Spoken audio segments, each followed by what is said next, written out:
আসসালামু আলাইকুম। আমি আবার চলে আসলাম আমার দ্বিতীয় পর্ব নিয়ে। আমরা পড়াচ্ছিলাম আইডেন্টিফাই টেন্স। সো এখন আমরা দেখব continuous tense. Present continuous, past continuous এবং ফিউচার কন্টিনিউয়াস টেন্স আমরা কিভাবে সহজে আইডেন্টিফাই করতে পারবো।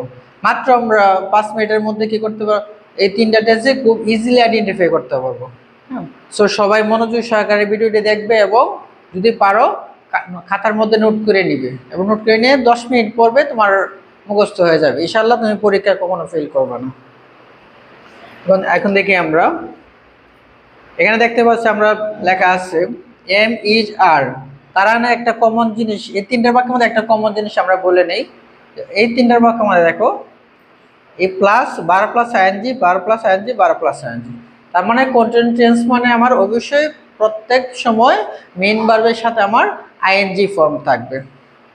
তার মানে আমি খুব সহজে আমি একটা জিনিস আমি বুঝতে পারি যে যদি কোনো বাক্যের মধ্যে বার প্লাস আইএনজি থাকে, মানে মেইন ভার্বের মধ্যে বার প্লাস আইএনজি আছে, এর আগে কি থাকলে আমার কোন টেন্স হবে। আমরা জানি am is are, am is are, am is are plus বার plus ING present continuous, am is are plus বার প্লাস আইএনজি প্রেজেন্ট কন্টিনিউয়াস। যেমন দেখি যে আই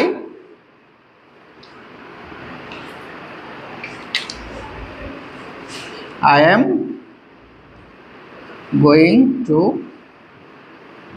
school। এই বাক্যের মধ্যে আমরা দেখি I am going to school, তার মানে এখানে আমাদের কি আছে, এম আছে। আমরা জানি এম প্লাস বার প্লাস আইএনজি, গোর সাথে আইএনজি যোগ, মানে গোয়িং, গো যোগ আইএনজি, গোয়িং বার প্লাস আইএনজি আছে, এম আছে বার প্লাস আইএনজি আছে। তো এম আর বার প্লাস আইএনজি থাকলে কোন টেন্স হবে, প্রেজেন্ট কন্টিনিউয়াস। কারণ কি, প্রেজেন্ট কন্টিনিউয়াসের চেনার উপায় কি ছিল, এম ইজ আর থাকবে, বার প্লাস আইএনজি থাকবে। এরপর আমরা দেখতে পারি আরেকটা বাক্য দেখতে পারি, he is playing, he is playing football, সে ফুটবল খেলছে। এই বাক্যের মধ্যে আমরা দেখি এখানে কি আছে, ইজ আছে। আমাদের প্রথম শর্ত হচ্ছে ইজ আছে এবং দ্বিতীয়ত প্লের সাথে আইএনজি ফর্ম, বার প্লাস আইএনজি, কারণ ইজ বার প্লাস বার প্লাস আইএনজি, তার মানে এটা কি হবে, প্রেজেন্ট কন্টিনিউয়াস টেন্স হবে। এবার এই দুইটা বাক্যের দুইটা বৈশিষ্ট্য কি কোনটার সাথে মিলে যায়, এটার সাথে মিলে যায়। যেহেতু প্রথমটার সাথে মিলে যায় তাহলে হবে প্রেজেন্ট কন্টিনিউয়াস টেন্স। এরপর আমরা দেখব ওয়াজ ওয়্যার প্লাস বার plus ING, was were plus বার প্লাস আইএনজি থাকলে হবে পাস্ট কন্টিনিউয়াস টেন্স, হবে পাস্ট কন্টিনিউয়াস টেন্স। আমি কন্টিনিউয়াস শব্দটা বারবার লিখে নাই, সমান সমান চিহ্ন দিয়ে দিয়েছি, তো তোমরা সবাই লিখবা পাস্ট কন্টিনিউয়াস টেন্স। আমরা জানি ওয়াজ ওয়্যার থাকলে কি হবে, ওয়াজ ওয়্যার প্লাস বার প্লাস আইএনজি থাকলে পাস্ট কন্টিনিউয়াস টেন্স। সো আমরা এখানে দেখি, আমরা যদি এই বাক্যটা দেখি এখানে কি বার প্লাস আইএনজি আছে। সো আমি যদি এখানে এম মুছে দিই, ইজ মুছে দিই, এখানে কি হবে, আই ওয়াজ, আই ওয়াজ, এখানে আই হি ওয়াজ। তার মানে এই বাক্যটা এখন কি হয়ে গেছে, পাস্ট কন্টিনিউয়াস হয়ে গেছে। কেন, বার প্লাস আইএনজি আছে প্লাস ওয়াজ আছে। আমরা জানি ওয়াজ থাকলে কি হবে, ওয়াজ বার প্লাস আইএনজি থাকলে পাস্ট কন্টিনিউয়াস।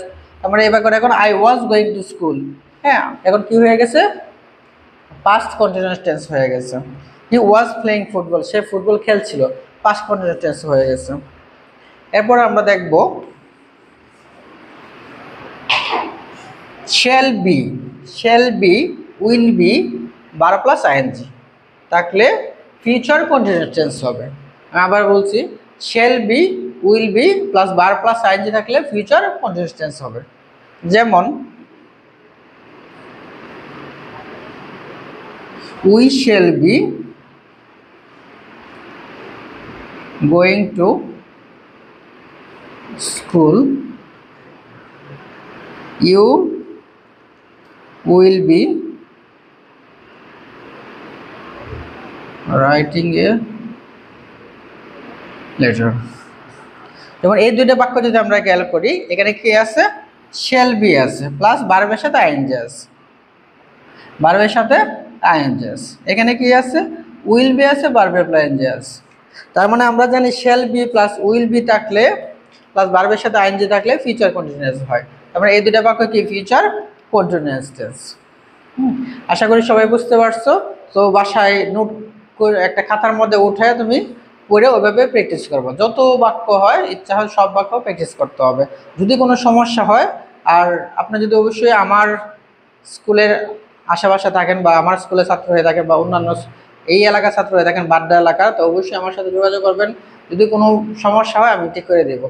ইনশাল্লাহ সবাই ভালো থাকবেন, দোয়া করবেন এবং অবশ্যই আমার পেজের সাথে থাকবেন।